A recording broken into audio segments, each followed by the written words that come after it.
గోమయాన్ని ఇంటికి మహాత్ములు వచ్చే ముందు ఏం చేస్తారంటే గోమయాన్ని అలుకుతారు. అలికి చక్కగా దీపములు పెడతారు. పెట్టి పెద్దలు వచ్చినప్పుడు ఆ గోమయంతో అలికిన ప్రదేశంలో వారి పాదములు పెట్టమని పూజ చేస్తారు.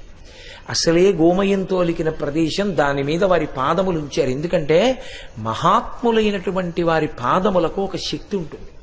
వారు నిరంతరము భగవద్ధ్యానము, భగవంతుడి గురించి ఆలోచించడంలో బ్రహ్మాండమునందున్నటువంటి సమస్త తీర్థముల యొక్క సారమును ఆయన పాదముల యందు ఈశ్వరుడు ప్రవేశపెడతాడు. నేను చెప్పట్లేదు, అజామిలోపాఖ్యానంలో పోతన గారు చెప్పారు, వ్యాసుడు చెప్పాడు. మనుష్యుడు బుద్ధి చేత, శాస్త్రము చేత, గురువు మీద ఉన్న విశ్వాసం చేత ఏ వాసన తెచ్చుకున్నాడో ఆ వాసనని ఇప్పుడు గెలుస్తాడు. ఇది మీరు బాగా పట్టుకోవాలి. లేనినాడు శాస్త్రములన్నీ నిష్ప్రయోజనమవుతాయి సాధనలో ఇది పట్టుకోకపోతాయి. మీకు శాస్త్రం తెలియంది ఏముంటుందండి? సత్యం వద, ధర్మం చర. ఇది తెలియనివాడు ఎవరు? ధార్మికంగా ఉండు తెలియనివాడు ఉన్నాడా? ఉండడు. కానీ ధార్మికంగా ఎందుకుండాలో మనసులో ఊంచుకునేటట్టు గురువు చెప్తాడు. ఇప్పుడు ఆ వాక్యం నిలబడింది లోపల. ఇప్పుడు అతను ఏం చేశాడంటే పూర్వాశ్రమమునందు అతనికి కొన్ని చెడు అలవాట్లు ఉండేవి. అందుకే ఇద్దరు దేనికి ఉండాలంటే కల్మషాన్ని తొలగించడానికే ఉంటారు. ఇంత కల్మషమా అన్నవాళ్ళు ఆ రెండు స్థానముల యందు ఉండడానికి అర్హులు కారు. ఒకడు గురువు, రెండు దైవము. పాపము అన్నదున్నది అన్నప్పుడు క్షమించడానికి సిద్ధంగా లేనివాడు ఈశ్వరుడు కాడు. అవతల వారి ప్రవర్తన చెడ్డదై వచ్చి తనని ఆశ్రయిస్తే దిద్దడానికి సిద్ధంగా లేని గురువు కాడు. మీరు ఆలోచించండి. సమాజంలో చెడు లేనప్పుడు వచ్చి ఆయన పాదములు పట్టుకుని మీ వలన నేను మారదామనుకుంటున్నాను అన్నప్పుడు అంగీకరించలేనివాడు గురువుగా ఎలా పనికొస్తాడు? అనారోగ్యంగా ఉన్నవాడి కోసమే డాక్టర్ గారు ఉన్నారు. ఆరోగ్యంగా ఉన్నవాడు ఎవరు డాక్టర్ గారి దగ్గరికి వెళ్ళావు. నాకు ఒంట్లో బావులేదు అన్నవాడి కోసమే డాక్టర్ ఉన్నాడు. నాకు ధర్మము నుండి వైక్లభ్యమును పొంది ఉన్నాను, నీ మాటల చేత ప్రభావితుడనయ్యాను, ఇప్పుడు ధర్మమునందు నిలబడదాం అనుకుంటున్నాను, నన్ను నువ్వు ఊంచి పట్టుకుంటావా అన్నప్పుడు నేనున్నాను, గతాన్ని మరిచిపో, దాని గురించి బెంగపెట్టుకోవద్దు అని తనతో తీసుకెళ్లగలిగినటువంటి సుడిగాలి ఎవరో వాడు గురువు. అలా తీసుకెళ్లలేకపోయాడు అనుకోండి, ఆయన మాటల ప్రభావం ఏమీ నడవడి మీద లేదు. ఆయన మాటల వలన ఏమీ మార్పు లేదు. ఆయన మాటల వలన మీరు కొత్తగా నేర్చుకునేది ఏమీ లేదు అక్కడ. ఆయన మాటల వలన, ఆయనతో ఉండడం వల్ల ఇది ఇలా ఉంటుంది, ఇలా చెయ్యాలి అని మీకేమీ తెలియదు. ఆయన గురువు కాలేడు. నేను క్షమింపబడేదాను కాక, నేను ఉన్న మాట చెప్తున్నాను. ఎలా గురువు? ఆయన వలన మీ వాసనాబలం గెలవబడ్డానికి మీకు ఒక ఆధారం దొరకాలి. అందుకే గురువెవరు అంటే సర్వకాలముల యందు ఎవరు జ్ఞానాగ్ని అయి రగులుతూ ఉంటాడో, జ్ఞానానల ప్రభావేన తస్మై శ్రీ గురవై నమః అని చెప్పాడు పరమేశ్వరుడు పార్వతీదేవితో. రగులుతూ ఉంటాడు నిద్రపోతున్నా. ఎప్పుడు ధర్మము, కావ్యము, పురాణము, వేదము, స్మృతి వీటి గురించి అలా మననం చేస్తూ ఉంటాడు. అడుగు తీసి అడుగు వేశాడంటే ధర్మమే. అలా ఉండి మాట్లాడితే ఆ మాట అగ్నిహోత్రమే. అవతల వారిలో ఉన్నటువంటి అజ్ఞానాన్ని పటాపంచలు చేసి మనం ఈయన మాటలని అనువర్తించి ఉత్తమ పదం వైపుకి తిరగాలనేటటువంటి ఆకాంక్ష కల్పించి కోట్ల జన్మలుగా మనసు పట్టుకున్నటువంటి వాసనా బలాన్ని క్షయం చెయ్యగలిగిన వాడెవరో వాడు గురువు. అది శాస్త్రం. అందుకే శంసనాత్ శాసనాత్ ఇది శాస్త్రం. తెగేసి ఉన్నట్టు చెప్తుంది శాస్త్రం. కొంచెం మాధుర్యాన్ని జోడించిన, చెప్పవలసిన మాట చెప్పవలసినప్పుడు చెప్పవలసిన రీతిలో చెప్పగలిగిన వాడే గురువు తప్ప మొహమాట పడిపోయి చెప్పకుండా ఉండిపోయిన వాడు గురువు కాలేడు. ఎందుచేత అంటే గురువుకుండవలసిన మొదటి లక్షణం అసలు ఆయన ఎప్పుడూ కూడా ప్రతిఫలాపేక్ష లేదు. నాకు ఇది పోతుందేమో అన్న బెంగ ఆయనకేం లేదు. నాకేది లేదు అన్న పూర్ణుడు. కాబట్టి ఇప్పుడు ఉన్నదున్నట్లు మాట్లాడుతుంటాడు గురువుగారు. అందుకే ఇప్పుడు ఆ గురువు శాస్త్రము రెండు ఏం చేస్తాయంటే కోట్ల జన్మల నుంచి పాడు చేస్తూ వచ్చినటువంటి వాసనాబలం ఏదుందో దాన్ని పోగొట్టేస్తాయి. అందుకు బుద్ధినిచ్చాడు. బుద్ధి చేత అది నిర్ణయం చేస్తుంది కాబట్టి దాన్ని ఆధారం చేసుకుని ప్రయత్నపూర్వకంగా మంచి ఎక్కడుందో అటువైపుకి తీసుకుని వెళ్ళగలగాలి మీరు శరీరాన్ని. అందుకే భగవద్గీతలో గీతాచార్యుడు అంటాడు, నువ్వు ముందే మారలేకపోయావు, మనసు తిప్పలేకపోయావు, శరీరాన్ని తీసుకెళ్లి కూర్చోపెట్టడం మొదలుపెట్టు. రోజు గుడికెడుతున్నావు, ఇష్టం లేదు కానీ బలవంతంగా తీసుకెడుతున్నావు. 20 రోజులు పోయాక 21వ రోజున సాయంకాలం 6 అయ్యేటప్పటికి గుడికోటి వెళ్ళాలి కదూ అని అదే గుర్తు చేస్తుంది. మెల్లగా అనురక్తమవుతుంది. ఓ దేవాలయం దేవాలయమేనయా అని ఒక కొత్త విషయాలు తెలుస్తాయి. ఇందులో ఉన్న తృప్తి, ఇందులో ఉన్న ఆనందం ఇంకిందులో లేదండి అంటాడు. అలా మారిన మహాపురుషులు ఎవరున్నారో వాళ్ళు మహాపురుషులు. జన్మతః మహాపురుషుల కన్నా మారి మహాపురుషులైన వాళ్లే చాలా మంది ఉంటారు. అందుకే ఎక్కడ మార్పు వచ్చిందో అక్కడ గురువు ఉంటాడు. అందుకే గురువు లేని విద్య గుడ్డి విద్య. అక్కడుంది గురుస్థానానికి వైభవం సనాతన ధర్మంలో. గురువులకు గురువు పరమశివుడు. ఆయన ఈ లోకములన్నీ ప్రళయమునందు మారిపోతున్నా విశ్వనాథ స్వరూపమై మహానుభావుడు ఆయన అలాగే ఉండిపోయాడు. అటువంటి శివలింగం ఉన్నదే అది ప్రధానమైనది కాశీపట్టణంలో. నువ్వు ఏది చేశావన్నది కాదు, అదొక్కటి చూడగలిగితే చాలు. కానీ ఒకటి గుర్తుపెట్టుకో, చూడడానికి ముందు ఉండవలసినటువంటి శౌచసిద్ధి స్నానము చేత. ఇప్పుడు ఈ స్నానము అనేక రకాలుగా ఉంటుంది. గౌణము, ఇంటి దగ్గరే ఉండి ఎక్కడ మీకు రూమ్ ఇచ్చారో అక్కడే ఉండి చెంబుతో నీళ్లు తీసిపోసుకోవచ్చు. కానీ అది హీనాతిహీనమైన స్నానము. రోజు అంతే మనం చేసేది. అసలు అది నిజానికి శాస్త్రంలో అత్యంత హీనం. నీరు తీసి తల మీద పోసుకోకూడదు, తల నీటి యందు మునగాలి. తల నీటి యందు మునిగినదేదో అది మజ్జనము, అది స్నానము. ఇప్పుడు ఇంటి దగ్గర బకెట్లో మీరు మునుగుతారా? బకెట్లో చెంబుతో మీరు పోసుకుంటారా? బకెట్లో మునగలేరు. చెరువులో కాని నదిలో కాని తీర్థమునందు కాని మునక వెయ్యాలి. సముద్ర స్నానము అన్ని వేళలా పనికిరాదు. కాబట్టి చాలా గొప్పది నదీ స్నానం, అంతకన్నా గొప్పది తీర్థస్నానం. తీర్థస్నానము చేసి మీరు కానీ వెళ్ళగలిగారనుకోండి పరమేశ్వర దర్శనానికి, అప్పుడు ఏమవుతుందంటే మీ శరీరమునకు ఒక కొత్త పుణ్యబలం ఒకటి వచ్చి జోడవుతుంది.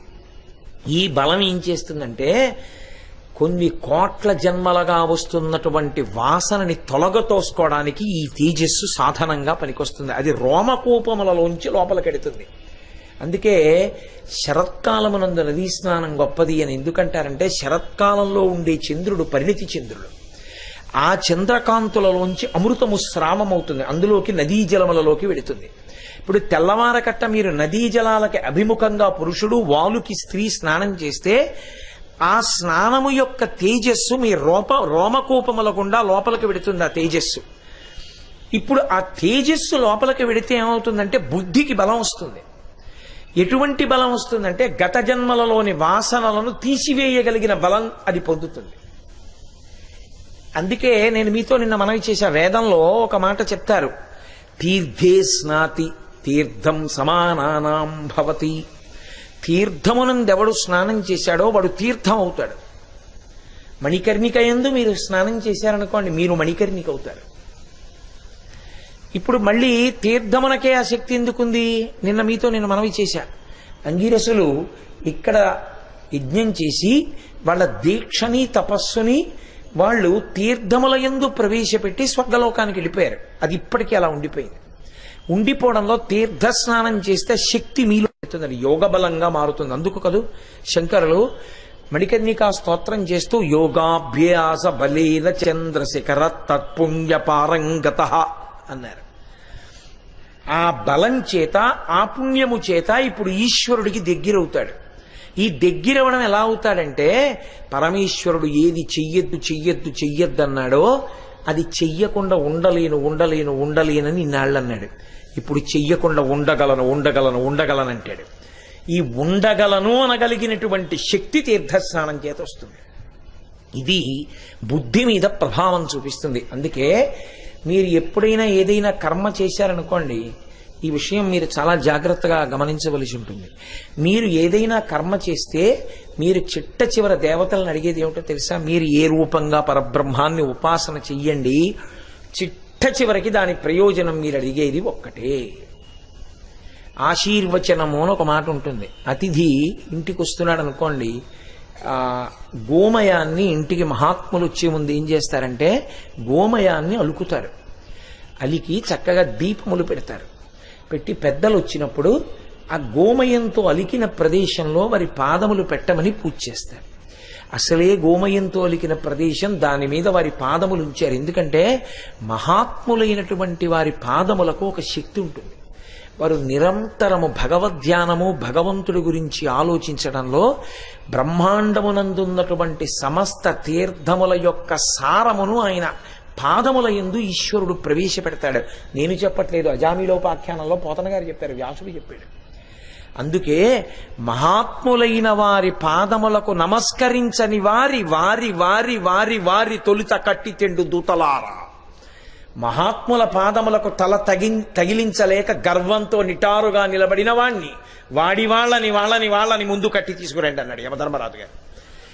ఎవరు వారికి నమస్కరిస్తారో వారిని తేకండి, వారి జోలికి మీరు వెళ్ళకండి అన్నాడు. ఎందుకంటే సమస్త తీర్థ సారము పాదముల యందు ప్రవేశిస్తుంది. అందుకే ఒక మహాత్ముడు ఎంత గొప్పగా ఏ విషయాన్ని మీకు బోధ చేయనివ్వండి, ఆయన తలకి నమస్కారం లేదు. మీరు చూడండి, త్యాగరాజస్వామి ఎంత గొప్ప సంగీతాన్ని బోధ చేశారు, ఎంత తత్వం చెప్పారు పంచరత్నాలు వాటిల్లో. త్యాగరాజస్వామి తలకి నమస్కారమా, పాదాలకి నమస్కారమా? ఒక మహాత్ముడు మీకు కనపడ్డాడనుకోండి, మీరు ఆయన పాదములకు నమస్కరిస్తారా, ఆయన తలకి నమస్కరిస్తారా? ఆయన పాదములకు నమస్కరిస్తారు. కారణం ఏమంటే ఈశ్వరుడు పాదముల యందు ప్రవేశపెడతాడు. అందుకే వారి పాద జాడల యందు నడిచామంటారు. అంటే వారు ఏ మార్గమునందు వెళ్ళారో మీ మార్గమునందు వెడుతున్నాము అని అర్థం. మీరు అందుకే ఎన్ని పూజలు చేయండి, ఏమి చెయ్యండి, మీరు చిట్ట చివరి అడిగేది మాత్రం ఒక్కటే అడుగుతారు. అది పేరు మార్చి అడుగుతారంతే. అందుకే అలా అడగడంలో మీరు మీ బుద్ధిని అనుసరించి అడగండి అన్నారనుకోండి, అడిగితే ఇక 24 గంటలు బతికున్నన్నాళ్ళు అడిగేది లౌకికమైన విషయాలే అడుగుతాం. అందుకే వేదం ఏం చేసిందంటే అసలు మనం ఏది అడగాలో అది వేదం నిర్ణయించింది. దాన్ని లఘుగాయత్రి అని పేరు పెట్టింది. అందుకే మీరు చూడండి, అమ్మవారిని పూజ చేశారనుకోండి, ఏమంటారు చిట్ట చివర? కన్యాకుమారి ధీమహి తన్నో దుర్గి ప్రచోదయాత్. ఓ దుర్గి, ఓ దుర్గా ప్రచోదనము చెయ్యి. గణపతిని పూజ చేశారనుకోండి, తన్న గణపతి ప్రచోదయాత్. శివుణ్ణి పూజ చేస్తే శివుడు ప్రచోదనం చెయ్యాలి. అసలు గాయత్రి మంత్రంలోనే ప్రచోదయాత్. అందుకే బ్రాహ్మణుడు ఎప్పుడూ గాయత్రి చేస్తుండాలి సంధ్యావందనం చేసి. ఎందుకంటే వాడి బుద్ధి ఎందు దోషం వస్తే కడిగేస్తుంటుంది గాయత్రి. ఆయన నిలబడితే కదా మిగిలిన వాళ్ళని నిలబడ్డం. ఆయనకే నిలబడ్డం చేత కాకపోతే వెనక వాళ్ళని ఆయనే నడిపిస్తాడు. ఇంకెందుకు ఆయనకి నమస్కారాలు? అందుకుని గాయత్రి చెయ్యాలి సంధ్యావందనం చేసి. ప్రచోదయాత్ ప్రచోదయాత్ ఈ మాట చెప్పినప్పుడల్లా అర్థం ఏమిటంటే మా బుద్ధులు ప్రేరేపింపబడుగాక అని అర్థం. మనసు సంకల్ప వికల్ప సంఘాతము, అది ఎప్పుడూ ఊరుకోదు. ఇలా తెచ్చో ఓ ఆలోచన చెప్తుంది వదులుతుంది, ఇంకో ఆలోచన చెప్తుంది వదులుతుంది, ఇంకో ఆలోచన చెప్తుంది వదులుతుంది, అదే దాని పని. నిర్ణయం బుద్ధిది. బుద్ధి కలుషితమైందనుకోండి, మనసు చెప్పిన ఆలోచనలకి లొంగుతుంది. ఎప్పుడు అదే చెప్తుంది, ఇది వింటుంది. తిరగబడింది అనుకోండి, మనసు చెప్పింది బుద్ధి విని సాక్షిగా చూసి చెప్పేవాళ్ళే. ఇలా ఎన్ని కోట్ల జన్మల నుంచి చెప్పావో తెలుసా? ఎన్నాళ్ళ నుంచి నా చేత ఇలా తిప్పావో తెలుసా? చాలే చేశావు, ఇక అక్కర్లా, నీ చెప్పింది నువ్వు చెయ్యి, ఇక కుదరదు అలాంటి మాటలు, ఇక కుదరదు అలాంటి పనులంటూ. అక్కడే సత్పురుషుడు రెండవ వాడు విడిపోతాడు. సత్పురుషుడు ఎందుకయ్యాడంటే ఆయన ఎందు బుద్ధి ప్రచోదనమైంది దేవతానుగ్రహంగా. ఎప్పుడు ప్రచోదనం అవుతుంది? ఈశ్వరుడి దగ్గరికి వెడితే. ఎప్పుడు ప్రచోదనం అవుతుంది? మహాత్ముల దగ్గరికి వెడితే. ఎప్పుడు ప్రచోదనం అవుతుంది? సత్పురుషుల యొక్క మాటలు వింటే. ఎప్పుడు ప్రచోదనం అవుతుంది? శాస్త్రాభ్యాసము చేస్తే. అప్పుడు బుద్ధి ప్రచోదనం అవుతుంది. బుద్ధి ప్రచోదనం అయితే అంతే, ఇంకా వాడు సత్పురుషుడు అయిపోయినట్టే. ఎందుకంటే మనసు చెప్పడం దాని లక్షణం అండి. మనసు అంటుంది చూసావా చూసావా చూసావా, ఎవరు చూసొచ్చారు, అది అక్కడ పడుంది, చక్కగా ఎవరో బంగారు మారేడుదలం ఇక్కడ పడేసుకున్నారు, జేబులో పెట్టుకో పర్వాలేదు అని, అయ్యో అయ్యో అయ్యో తప్పు కదూ, బంగారు మారేడుదలం ఇక్కడ దొరికితే అది ఈశ్వరుడి దగ్గర పెట్టేయాలి, ఎవరో ఈశ్వరుడికి ఇద్దామని తెచ్చి ఉంటారు, దొరికింది నీ అదృష్టం, నీ చేత్తో ఇచ్చుకో అంటే నువ్వు పట్టుకుపోవడం ఏంటి అంటే, అందుకే మరి నేను చెప్పేది, ఈశ్వరుడు నీకు ఇవ్వాలనే నీకు దొరికేట్టు చేశాడు అని కొత్త ప్రతిపాదన తెస్తుంది. అప్పుడే మీరు ఓ మాట చెప్పగలగాలి, నీకు ఇవ్వాలనుకుంటే శివాలయంలో మారేడుదలంగా ఇవ్వక్కర్లేదు, నీ జీతంలోనే పెంపుదల చేసి ఇప్పించచ్చు, నోరు మొయ్యి చెప్పేవి ఇలాంటి మాటలు చాలా కాలం అని అనగలిగిన బలం బుద్ధికి వచ్చిందనుకోండి, మనసు చెప్పి సాధించలేదు. పైగా ఏం చేస్తుందో తెలుసా, కొన్నాళ్ళకి దిక్కుమాలిన మాట చెప్పావు, ఆ కోణంలో ఒక్కసారి చూశా, అందుకని ఇప్పుడు ఈ పాపం పోవడానికి ఏం చేయాలో తెలుసా నేను అని, శతమూల శతాంకుర సర్వగుమ్మరతు మే పాపం దూర్వాదు స్వప్ననాశిని.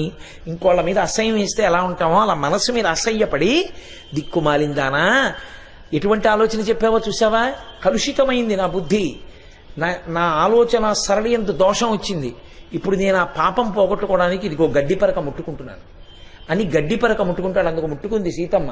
భర్త పక్కన లేనప్పుడు పరపురుషుడితో మాట్లాడుతున్న దోషం పోవడానికి గడ్డిపరక పట్టుకుంది, వేదమునందు ప్రమాణం ఉంది కాబట్టి. కాబట్టి ఇప్పుడు గడ్డిపరక పట్టుకున్నావు, మనసు ఏం చేస్తుంది, చిన్నబుచ్చుకుంటుంది. అయ్య బాబు ఎంత అన్యాయంగా తీసేడు రమ్మని, గడ్డిపరక ముట్టుకున్నాడు, ఇలా చేశానని, బాబు ఎందుకు వచ్చిన గొడవ. గయ్యాలి భర్తకి సాత్వికమైన పెళ్ళం సలహా ఒక రోజు చెప్తుంది, 2 రోజులు చెప్తుంది, 3 రోజులు చెప్తుంది, 4వ రోజు ఏం చేస్తుంది, నా కర్మ ఇంతేను అని ఆయన ఏం చెప్తే అలాగే లేండి. కొడుకు పెద్దవాడే, అమ్మ ఎందుకమ్మా నువ్వు చెప్పవు నాన్నగారికి అంటే, ఆయనకి మనం చెప్పలేనురా. మనసు కూడా అలా సాత్విక భావన పొందు. నీ చెప్పను ఇంకా అలాంటి మాటలు, ఎందుకో తెలుసా, ఆయన ఏం విండి, ఇప్పుడు పూర్వం వినేవాడు అలాగే, ఇప్పుడేం విండవు. ఇప్పుడు పూర్వం వినేవాడు, ఇప్పుడు ఎందుకు వింటలేదు, వంగాడు, వంగిపోయింది. ఎందుకు వంగిపోయింది అంటే శాస్త్రము గురువు యొక్క సంపర్కం వచ్చింది ఇప్పుడు, దాని వలన వంగింది. ఈ వంగడం 2 రకాలుగాను వంగుతుంది. సత్సాంగత్యం కాకుండా దుష్టమైనటువంటి విషయములను వినడం, దుష్టమైనటువంటి నడవడగలిగిన వాళ్లతో సాంగత్యం వచ్చిందనుకోండి అటుకి వంగుతుంది. ఇనప ముక్క నీటితో కలిసింది, తుప్పట్టి విరిగిపోయింది. ఏమిటి దాని కర్మ, నీరు తగిలింది ఇనుముకి, పాడైపోయింది. సత్సాంగత్యం, ఒకానొక పువ్వు యందు ఒక చీమ ఉంది, ఇప్పుడు ఆ పువ్వు పరమేశ్వరుడి పాదముల యందు సమర్పణం చేయబడింది. ఆ చీమ కూడా పరమేశ్వరుడి పాదం మీదకి వెళ్ళి అలా పాకి ఆయన పాదముల యందు నివేదన చేయబడినటువంటి ప్రసాదం ఇంత పిసరు తిని శరీరం వదిలిపెట్టింది. స్కాందంలో బ్రహ్మోత్తర ఖండంలో ఇలాంటి సంఘటనలు చూపిస్తారు. అంతే, అది కోట్ల జన్మలు దాటిపోయి ఒక మహారాజుగా పుట్టింది. ఒక పువ్వులో దూరినందుకు కోట్ల జన్మలు దాటింది, నీటితో కలిసినందుకు ఇనుము విరిగిపోయింది. సంగమనందు దోషం లేదని చెప్పడానికి మనం ఎవరం, నువ్వు ఎవరితో సంగం పెట్టుకున్నావో నీ జన్మబుద్ధరణ దాన్ని బట్టి ఉంటుంది. అందుకని తీర్థస్నానం వచ్చింది. ఈ తీర్థస్నానము అంత గొప్పది కాబట్టే తీర్థయాత్ర చెయ్యండి అంటారు. తీర్థయాత్ర చెయ్యండి, తీర్థయాత్ర చెయ్యండి అనడానికి కారణం ఏంటంటే, తప్పకుండా తీర్థమునందు ఎందుకు స్నానము చెయ్యాలో తెలుసుకుని స్నానం చెయ్యాలి. అందుకని అంటున్నారు, అనగా తీర్థములు కోట్లు కలవు కాశీయందు, కానీ మణికర్ణికయే తీర్థమని ఎరుంగు. ఎన్ని కోట్ల తీర్థములున్నా మణికర్ణికా తీర్థమేదుందో అది మాత్రమే తీర్థము. అంటే మిగిలినవి కావా, అది తీర్థము అని పిలిచినప్పుడు మిగిలినవి తీర్థములు అని పిలవడం కుదరదు. అంటే దాని శక్తి అటువంటిది. ఎందువల్ల అంత శక్తివంతమో నేను మీతో మనవి చేశా, ఎందుకంత గొప్పదైందో. 1008 సంవత్సరములు విష్ణు భగవానుడు తపస్సు చేస్తే వచ్చినటువంటి వరం అది. అందుకే ఆ మణికర్ణికా స్నానమునకు అంత శక్తి. అంతేకాని ఏమంటే ఇందులో స్నానం చేస్తే వస్తుందా అండి అన్నాడు అనుకోండి, కొయ్య మీదకి విద్యుత్ శక్తి తీగ వేస్తే మాత్రం ఎందుకు ఎక్కుతుంది విద్యుత్తు? అది నీరనుకోండి ఎక్కుతుంది.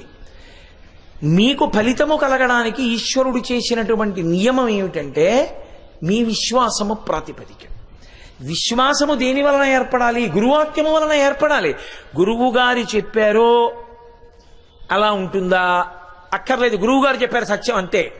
అందుకే శాస్త్రస్య గురువాక్యస్య సత్యబుద్ధ్యావధారణ సా శ్రద్ధా కరితా సిద్భిః యయా వస్తూపలభ్యతే. గురువు శాస్త్రము చెప్పిన మాటలు సత్యమని ఎవడు నమ్మాడో వాడు అనుగ్రహాన్ని పొందేస్తాడంతే. కాబట్టి తీర్థస్నానము అందుకని గొప్పదైంది పార్వతి అని మణికర్ణికా స్నాన వైభవాన్ని పరమేశ్వరుడు తెలియచేశాడు. అంత గొప్పది మణికర్ణికా స్నానం.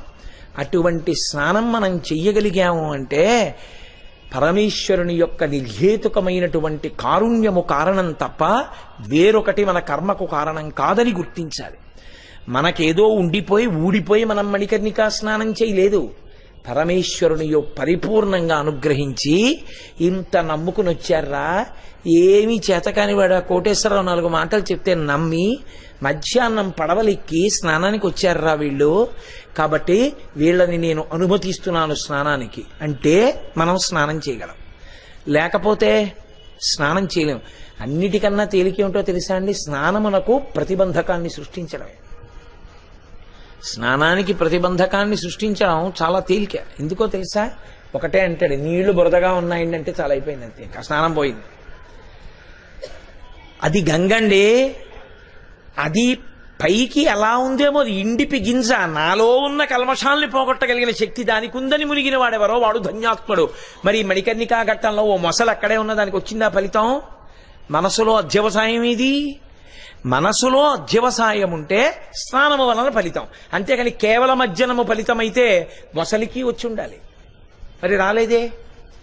ఎందుకని అంటే దానికి శాస్త్రం మీద విశ్వాసం పెంచుకోవడానికి విని అధ్యవసాయమును పెంపొందించుకోగలిగిన ధృతితో కూడిన మనస్సు లేదు, అది మనకుంది. అలా మార్చడానికి బుద్ధి మీద ప్రభావం చూపించడానికి శాస్త్రము గురువు ఉన్నారు. ఇక్కడొచ్చినందుకే గురుర్బ్రహ్మ గురుర్విష్ణు గురుర్దేవో మహేశ్వర గురు సాక్షాత్ పరబ్రహ్మ తస్మై శ్రీ గురవే నమః. అసలు గురువు పేరెత్తకుండా ఏదీ చేయలేం. అందుకే గురువు తలుచుకున్నాడా కోట్ల కోట్ల జన్మల పుణ్యాన్ని మీకు తీసుకొచ్చి మూట కట్టప్పజెప్పేస్తాడు, అంతే. కాబట్టి అది గురువు. అందుకే మహానుభావుడు పోతన గారు భాగవతంలో అద్భుతమైనటువంటి పద్యం, రుక్మిణీ కళ్యాణంలో రుక్మిణీదేవి అంటుంది, నాకు నువ్వు ఈశ్వరుణ్ణి తీసుకొచ్చి ఇచ్చావు అగ్నిజ్యోతనుడితో అంటుంది, నేను దీనికి నీకేం చెయ్యాలి? దీనికి నీకున్ ప్రత్యుపకృతిం చేయంగా నేనేరా అంజలి ఘటించదభూసురాన్వయమణి సద్బంధు చింతామణి. గురువుగారికి ప్రత్యుపకారం ఏమిటి? చేయడానికి ఉండదు. ఏం చెయ్యాలి? ఎప్పుడూ గురువుగారికి నమస్కారం చేస్తూ ఉండడమే. మణికర్ణికా వైభవం చెప్పిన శంకర భగవత్పాదులకి ఏం చేస్తుండాలి? జయ జయ శంకర హర హర శంకర అంటూ పడవలో వెళ్ళడమే. నువ్వు అదొక్కటి మరిచిపోయి పడవలో తేభ్యమొహం వేసుకొని చూస్తూ వెళ్ళిన నాడు నువ్వు కృతజ్ఞుడవైపోయావు. జయ జయ శంకర హర హర శంకర అని వెళ్ళిన నాడు నువ్వు కృతజ్ఞుడవయ్యావు. చెప్పినది శంకర భగవత్పాదులు మణికర్ణికా స్తవాన్ని. నీకు విశ్వాసాన్ని ఇచ్చిన వారు శంకర భగవత్పాదులు. శంకరుడు అన్న పేరు వచ్చేటట్టు కాకుండా స్నానం చేసిన వారికి ఫలితం వచ్చేటట్టుగా స్తోత్ర రచన చేసి ఇచ్చిన వారు శంకర భగవత్పాదులు. ఇన్ని కోట్ల జన్మల పుణ్యాన్ని నీకు తీసుకొచ్చి కట్టబెడుతుంటే ఇన్ని నీకు చెప్పిన శంకరుల నామం చెప్తూ ఘట్టానికి వెళ్ళి నువ్వు రావడానికి నీకు భేషజం అడ్డొస్తే నువ్వు కృతజ్ఞుడవు. నీకెక్కడి నుంచి వస్తుంది పుణ్యం రమ్మంటే? నోరారా నువ్వు చెప్పగలగాలి శంకరనామం. నువ్వు శంకరుల కన్నా గొప్పవాడివేం కాదు. శంకరుల కన్నా గొప్పవాడు లోకంలో వేరొకడు లేడు లేడు లేడు. కాబట్టి ఆయన నామం నిరంతరం ప్రతిధ్వనిస్తుండాలి. అందుకే జయ జయ శంకర హర హర శంకర చెప్తూనే వెళ్ళాలంతే. అనుగ్రహించిన వాడు వాడు. ఈ శరీరాన్ని ఇచ్చిన తండ్రిని గుర్తు తెచ్చుకుంటే నమస్కరిస్తున్నామే, తల్లిని నమస్కరిస్తున్నామే, మనకి ఆయనకి ఏ సంబంధం ఉంది? ఎప్పుడు అవతార స్వీకారం. మహానుభావుడు రాబోయే తరాల్లో కలిపురుషుని ఉద్ధతిలా ఉంటుందని మనకి విశ్వాసం నిలబడేటట్టుగా, ఎంత అవిశ్వాసము ప్రబలుతోందో అంత విశ్వాసము నిలబడేటట్టుగా మనకి అష్టకాన్ని రాసి అందించి శరీరాన్ని విడిచిపెట్టి ఇప్పటికీ సౌందర్యలహరిలో శబ్దస్వరూపాన్ని పొంది ఉన్నటువంటి శంకర భగవత్పాదులకి నమస్కారం చేస్తూ గంగలో వెళ్ళలేకపోతే అంతకన్నా కృతజ్ఞత వేరొకటి ఉంటుందా? అందుకుని శంకరనామం చెప్తూ వెళ్ళడమే మణికర్ణికా స్నానమునకు అర్హత. పరమేశ్వరుని నిర్హేతుక కృపాకటాక్ష వీక్షణము తప్ప యథార్థమునకు మనకటువంటి తీర్థముల యందు స్నానమునకు అర్హత ఇంకొకటి ఉండదు. నీ దగ్గర డబ్బు ఉండొచ్చు, నువ్వు వస్తే స్నానం చెయ్యాలని ఎక్కడుంది? 104 జ్వరం వస్తే కానీ పరమేశ్వరుడి అనుగ్రహం ఉంది, స్నానం చెయ్యడానికి కావలసినటువంటి ఆనుకూల్యత అన్ని రకములుగాను సిద్ధింపచేస్తాడు.